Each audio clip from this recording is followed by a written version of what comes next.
It's crazy to think we're already in late October, and that November 5th trade deadline just gets closer and closer as days go on. Well, I've got some good news for you because the Ravens have been linked to two pretty big names. So will they make a splash?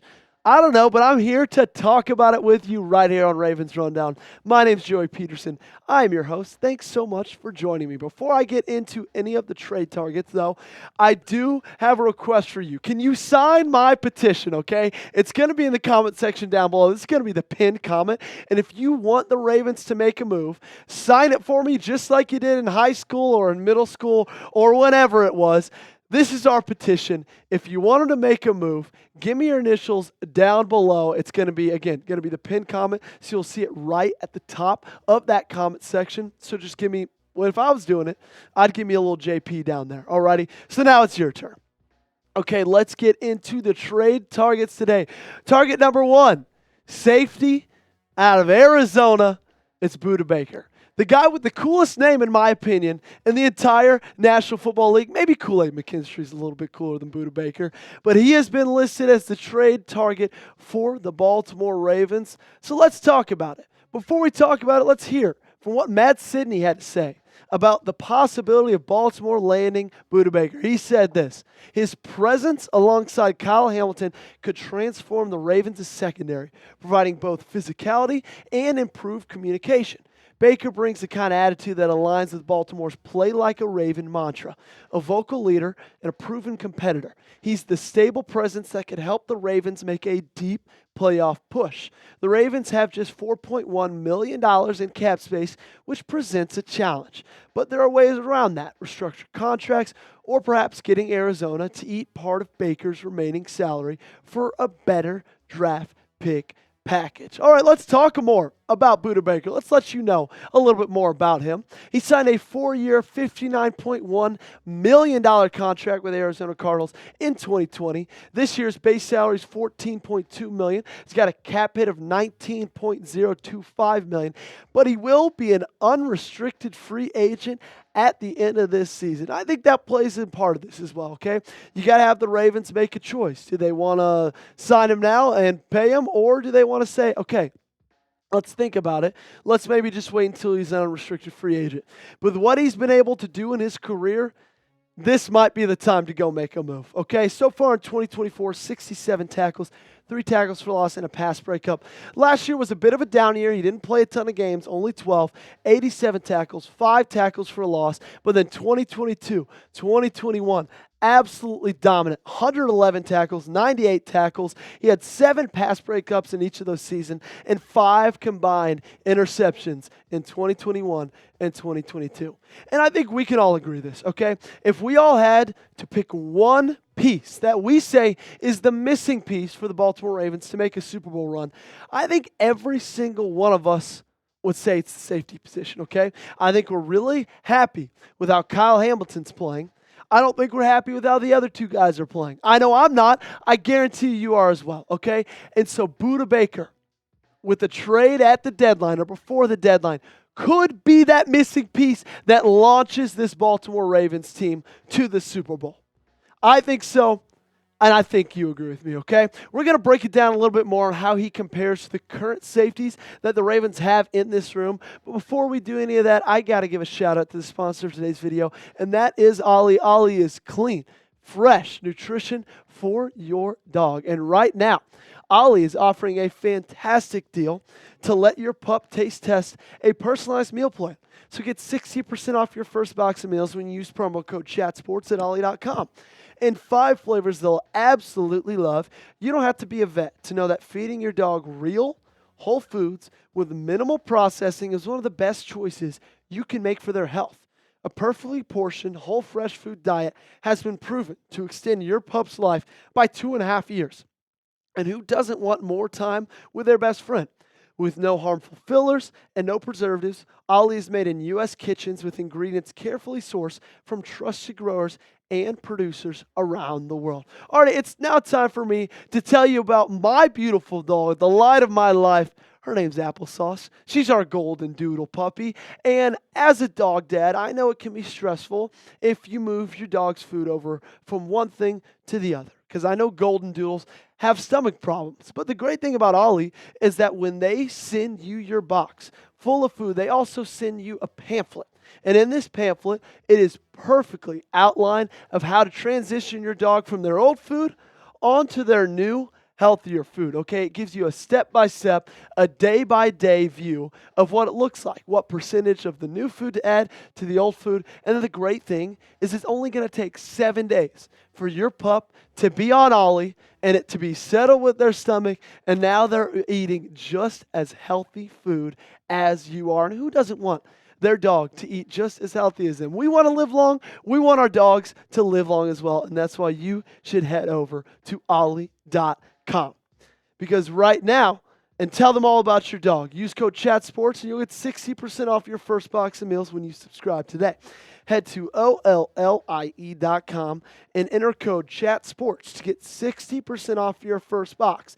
They offer a clean bowl guarantee on their first box, so if you're not completely satisfied, you can get your money back. Again, head over to ollie.com and enter code CHATSPORTS to get 60% off.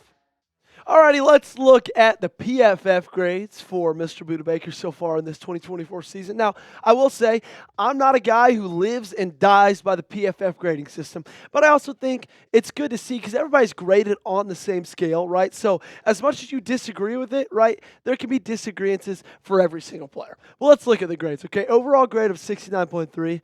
Very nice. And then you got a run defense grade of 77.2, which is massive when you're talking about the safety position. His pass rush grade is a 46.3. I don't take that into account much. You're not asking your safety to rush the passer that often. His coverage grade, 64.0. It's been better in his career, but still, those are 4 numbers that are pretty fantastic. And when you look at how he ranks with the 2 other safeties in this room that are kind of trading off playing time, because we know Kyle Hamilton's the man. I mean, guys, it's not even close. Eddie Jackson is 82nd out of 83 safeties in the National Football League. That means there's 1 safety in the NFL graded worse than him. Marcus Williams, 75th out of 83. That means there's only 8 graded worse than he is. And then you got Budda Baker, 23rd out of 83 safeties. Guys, this is a no-brainer to me. And I know Darius Washington stepped up in a big way on Monday night. He actually had a fantastic game. I think the Ravens should be rolling with him a little bit more moving forward. But if you want to make the Super Bowl, if you want to win the Super Bowl, you got to plug the holes in your roster. The safety position is one of them, and I think Budda Baker does that in a big way. So let me know in the comment section down below, would you trade for Budda Baker? Okay? If it's a yes, give me a Y. And if it's a no, give me an N. If it's me down there, guys, to be completely honest with you, I'm spamming Y. But now it's your turn. All right, coming up, we got one more trade target for you. It's a little bit of more of a stretch. I'm going to be honest with you. But we'll talk about it in just a little bit. But before we do, guys, I got to call you. I got to ask you to subscribe to the channel. If you're still watching right now, it means you like the video. Hopefully you like the channel. And if you want to stick by it and stick with it, then hit that subscribe button. Daily Ravens videos, breaking news coverage, weekly watch parties. I'm live for every single game of the 2024 season. And the best part about it is it's all free, 100% free. So join the 21,000 plus we got rocking with us right here on Ravens Rundown. All right, let's talk about the second trade target, and that's Mr. Garrett Wilson. This one was kind of a surprise for me, and Anthony Pelosius of Last Word on Sports linked the star wide receiver from New York with the Ravens. And I will get to the quote in just a little bit, but I'm already going to preface something, okay? And I'm going to talk about it before, I'm going to talk about it after. I don't agree with everything he says here. But he linked Garrett Wilson to the Ravens, so we got to talk about it. And let's get into it. This is what he had to say. Several teams have been reaching out to the 23-year-old, but the Jets aren't looking to trade him. New York is in a win-now mode since finally reaching an agreement with Hassan Reddick. However, if the Jets continue to lose, they might be open to trading Wilson. The Ravens have a true wide receiver 1 in Zay Flowers, but struggle to depend on Rashad Bateman and Nelson Aguilar as their long-term starters. Both wideouts are durable as long as this offense is ferocious in their running game, since Lamar Jackson is struggling already to enhance their passing attack. Okay, I got 2 thoughts. Number one, that's the most ignorant statement I've ever heard in my entire life. Are you kidding me? Lamar Jackson struggling to enhance this passing attack? Last 3 games, 10 touchdowns, 1 interception, 70% completion percentage. It's struggling my ass. And then number 2, guys, I don't think it happens, if I'm being honest. We're still going to talk about it, but I don't know if it's going to happen because of the way these wide receivers have been performing. And we got to start with what Rashad Bateman did Monday night against the Tampa Bay Buccaneers. 4 receptions, 121 yards, 30.3 yards per catch, and a touchdown to his name. And in that quote, Anthony said that these wide receivers and Rashad Bateman and Nelson Aguilar were struggling to find a role. I couldn't disagree more. They've had, in my opinion, fantastic season. Rashad Bateman, if you look at his average separation per target, it's almost 4 yards. Almost 4 yards. And when you compare it with some of the bigger name, better wide receivers in the National Football League, he's better than all of them. Jamar Chase, 3.4 yards. Justin Jefferson, 3 yards. CeeDee Lamb, 2.5 yards, okay? Rashad Bateman is separating from the cornerback position, from the cornerback that's covering him, at a better rate than any of these 3 guys, than any 3 of them, okay? And now let's talk Lamar, because that statement was so ridiculous, and it honestly makes me not even want to waste my breath about this, but we got to discuss it. Because he said he's struggling with this passing attack, and that couldn't be more wrong. When you look at the last 3 games that he's played, 63 for 90, 70% completion percentage, 952 yards. If you do the quick math, and I'm going to try to do it in my head, that's what, like 316? No, I don't know. I don't do math. Anyway, and then 10 touchdowns and only 1 interception. He's been phenomenal. So, Anthony, you're wrong, okay? You're dead wrong. But we got to talk about Garrett Wilson, okay? Because that's what this trade rumor is about. Could the Baltimore Ravens land Garrett Wilson? Or is it even plausible to think that the Jets are even going to deal Garrett Wilson? Let's look at what the receiver's done this year and the past couple of years he's been in New York. So, 2024.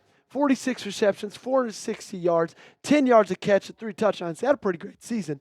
Last year, in all 17 games he played, 1,042 yards, 11 yards a catch, 3 touchdowns. His rookie year, 1 Offensive Rookie of the Year, 1,100 receiving yards, 13.3 yards per catch, and 4 touchdowns. And this last year at Ohio State, give me an OH, 70 receptions, 1,058 yards, 15.1 yards per catch, and 13 touchdowns. Now, if I'm being honest with you, I don't think it makes sense for the Jets to do this, okay? Number one, I think with them just adding Davante Adams, I think it's pretty apparent that they're trying to make something work, okay? And I don't think they'd add a piece at wide receiver and then trade away arguably their wide receiver 1. And I know you could say Davante Adams is in there now and he's their wide receiver 1, but Garrett Wilson's been the wide receiver 1 the past 2 years. That just doesn't make sense to me, okay? They're still in belief that this is going to work up there in New York. And also, I just think there's bigger needs in the Ravens wide receiver room right now. I really do. We talked about Rashad Bateman's performance already. Zay Flowers has been fantastic. Nelson Aguilar has been great. These tight ends are phenomenal. And so, do I think it's going to happen? No. But I think this could be something to monitor because I think this is Jets experiment, okay, or whatever it was with Aaron Rodgers that they've been trying to do these past couple of years. I think it's over. I do. I don't think they're a good football team, okay? And I think at the end of the day, they might be looking to possibly be sellers. And Garrett Wilson could be a part of that if they think they can get a lot for him. Just something to monitor. But you guys let me know in the comment section down below, who would you rather have out of these 2? Give me a BB if it's Budda Baker. Give me a GW if it's Garrett Wilson, okay? If I'm you, I'm typing BB all day long. Thanks so much for joining us. Happy Friday to you all. Hope you have a fantastic weekend. I'll be live on Sunday. You'll get another video tomorrow. But in the meantime, make sure, as I always ask so kindly, to hit that subscribe button.